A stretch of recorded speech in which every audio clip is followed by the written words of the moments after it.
Vous avez appris qu'il a été dit œil pour œil et dent pour dent. Eh bien moi, je vous dis de ne pas riposter aux méchants. Mais si quelqu'un te gifle sur la joue droite, tends-lui encore l'autre. Et si quelqu'un veut te poursuivre en justice et te prendre ta tunique, laisse-lui encore ton manteau. À qui te demande, donne. À qui veut t'emprunter, ne tourne pas le dos.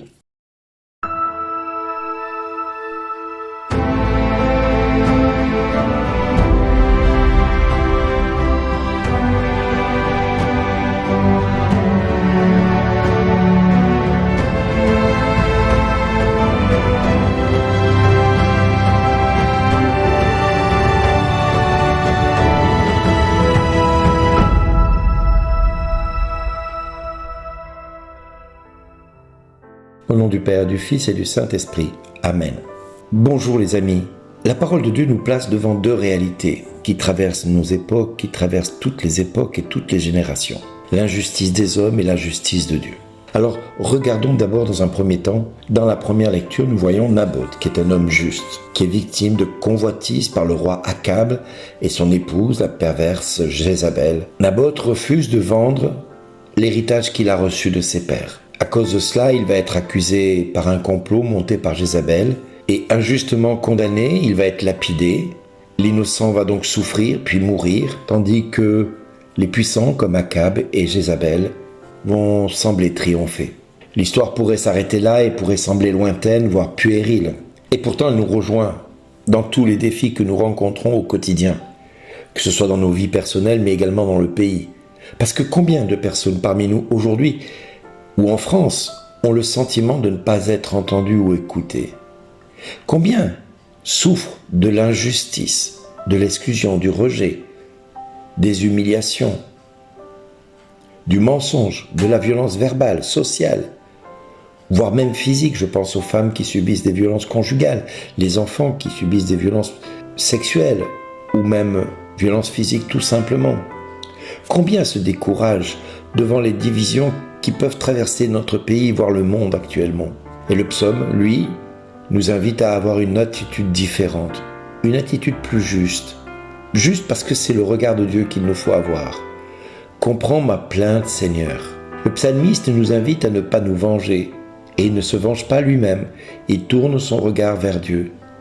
Il lui confie sa douleur, sa colère, sa révolte, voire son incompréhension, voire l'injustice qu'il subit. Voilà peut-être une première leçon que nous devons nous-mêmes prendre pour chacun de nous. Et peut-être que la France ferait bien de s'en inspirer. Apprendre à porter nos blessures devant le Seigneur, plutôt que de les laisser se transformer en haine ou en opposition permanente. Ce serait peut-être une bonne attitude pour chacun de nous. L'Évangile va encore plus loin. L'Évangile nous dit « Ne ripostez pas aux méchants ». Cette parole peut sembler exigeante, mais elle ne signifie pas non plus accepter l'injustice ou rester passif devant le mal. Jésus nous enseigne que le mal ne peut être vaincu durablement par le mal. La violence n'en fait qu'engendrer la violence, la haine nourrit la haine. Alors, comment réagir? Peut-être en s'inspirant de nos pères qui nous ont précédés.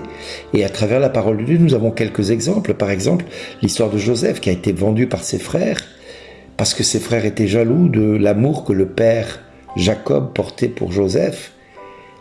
Alors ils vont le vendre en esclave et celui-ci va devoir traverser des années de souffrance, d'esclavage, de violence. Il va même être accusé de viol envers l'épouse de Potiphar qui l'avait pris dans sa maison et l'avait fait de lui son maître de la maison. Il aurait pu peut-être aussi vouloir se venger une fois devenu puissant en Égypte, après avoir vécu tout ce qu'il a vécu, parce qu'il a peut-être même pensé que Dieu l'avait oublié. C'est peut-être ça aussi qui peut poser question. Joseph, lui, même dans ce désarroi le plus grand, le plus total, quand il voit ses frères venir demander assistance et qu'il n'est pas reconnu, parce qu'il est habillé comme un Égyptien et qu'il a grandi, des années se sont écoulées entre. Eh bien, il va choisir le pardon. Ce pardon qui a sauvé sa famille et qui a permis une réconciliation impossible aux yeux des hommes. Du mal, Dieu en a fait un bien. Alors pensons peut-être aussi à David qui est lui-même poursuivi injustement par Saül il va refuser de lever la main contre Saül alors qu'il en a l'occasion. Il aurait pu le tuer et prendre son royaume. Mais David laisse Dieu juge, être le seul juge de la situation. Sa confiance lui ouvre un chemin de paix. Alors David est l'exemple parfait de ce que nous pouvons nous-mêmes aujourd'hui imaginer. Et il est l'exemple aussi de ce que Jésus a voulu nous enseigner. Jésus qui est accusé faussement, insulté, frappé et crucifié. Il ne répond pas à la violence par la haine. Il ne demande pas au feu du ciel de descendre, de foudroyer tous les habitants de la terre. Non, sur la croix, il prie. Il prie et il prie pas pour que Dieu l'assiste, non. Il prie pour nous, pour chacun de nous, qui sommes peut-être à l'origine, par nos péchés, de sa crucifixion. Il dit « Père, pardonne-leur, ils ne savent pas ce qu'ils font ». Et à travers ces quelques mots, il nous ouvre la voie du salut pour chacun de nous. Alors la France aujourd'hui peut peut-être prendre cette parole comme une parole prophétique. Parce que notre pays a besoin de vérité, vous le savez, tout comme moi. Mais elle a besoin aussi de miséricorde. Elle a besoin de justice, mais aussi de réconciliation entre les personnes. Il a besoin, notre pays, d'avoir des hommes et des femmes capables de dialoguer plutôt que de se déchirer, de construire plutôt que de se détruire. Parce que si vous vous rappelez le film Le Cinquième élément, les hommes voient cette planète se diriger vers la Terre et risquer de détruire la Terre. Alors ils vont essayer de la faire exploser. Et ils vont lui envoyer des missiles et des missiles et des missiles. Mais chaque fois que les missiles percutent cette planète, celle-ci prend de la force, de la puissance et gagne en vitesse. La seule chose qui va vaincre cette planète, c'est l'amour du cinquième élément et de l'homme. Et cet amour-là va détruire la violence, la mort, par l'amour. Naboth nous rappelle donc que la valeur de la fidélité à nos pères doit avoir un poids dans notre cœur et dans nos décisions. Il a fait le choix de garder la fidélité de ceux qui lui ont transmis sa vigne. Nous, c'est nos pères qui nous ont transmis la parole de Dieu. David nous apprend la maîtrise de lui-même.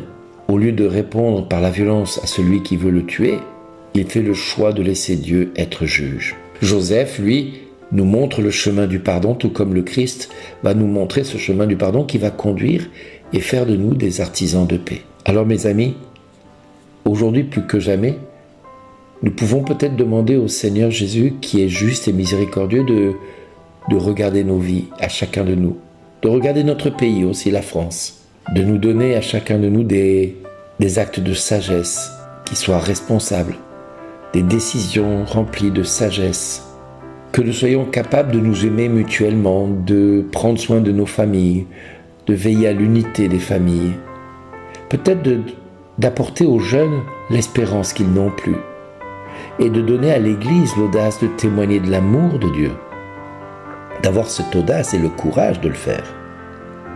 Parce que là où règnent les divisions, seul Dieu peut faire naître la réconciliation. Là où se trouve l'injustice, seul Dieu peut faire grandir la vérité. Et là où s'installe la peur dans les cœurs, seul Dieu peut y répandre la confiance et l'abandon à sa bonté. Alors que l'Esprit Saint vienne renouveler en chacun de nous la grâce de notre baptême, afin que nous soyons prêtres, prophètes et rois pleinement dans chacune de nos décisions, de nos actes et de nos paroles, pour que notre sol où nous sommes devienne une terre de fraternité, de justice et de paix, et que le royaume de Dieu vienne parmi nous maintenant. Prions. Je vous invite à dire avec moi cette prière que j'ai reçue de Marie. Je vous salue Marie, pleine de grâce. Le Seigneur est avec vous. Vous êtes bénie entre toutes les femmes. Et Jésus, le fruit de vos entrailles, est béni.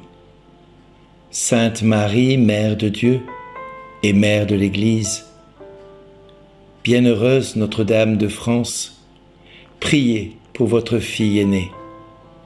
Protégez cette nation. Ramenez les cœurs de vos enfants dispersés à votre Fils bien-aimé Jésus. Faites renaître la France à la lumière de son baptême. Amen. Jésus, sauve ta France. Ô Jésus, notre Seigneur et notre Dieu, vrai roi de France, vois la France, la fille aînée de l'Église, qui t'appartient. Tu l'avais confiée à tes plus chers amis, Marthe, Marie-Madeleine et Lazare. Mais l'ennemi est venu et a voulu te chasser de chez toi. Et nous ne savons plus que faire, ni comment nous en débarrasser. Alors Jésus, toi le fils de Marie, toi qui as si souvent envoyé Marie visiter ta France, nous te le demandons comme avec les marchands du temple, prends ton fouet et expulse à tout jamais l'immonde franc-maçonnerie qui tente de régner et d'étouffer ce pays qui est tien. Chasse les démons et les œuvres de la Révolution française qui ont semé la terreur, le mensonge et l'iniquité. Brise nos lourdes chaînes. Nous t'en prions Jésus, casse le joug de tous nos oppresseurs et des tyrans qui nous gouvernent. Libère-nous à tout jamais de ceux qui veulent nous asservir pour que nous retrouvions notre vocation première de Franc, fils de Clovis, dont tu convertis le cœur des Francs, c'est-à-dire des hommes libres face à toi, Seigneur. Nous te le demandons, Père, par Jésus-Christ, ton Fils, notre Seigneur et notre Dieu, qui vit et règne avec toi dans l'unité du Saint-Esprit, maintenant et pour les siècles des siècles. Amen. Merci d'exister.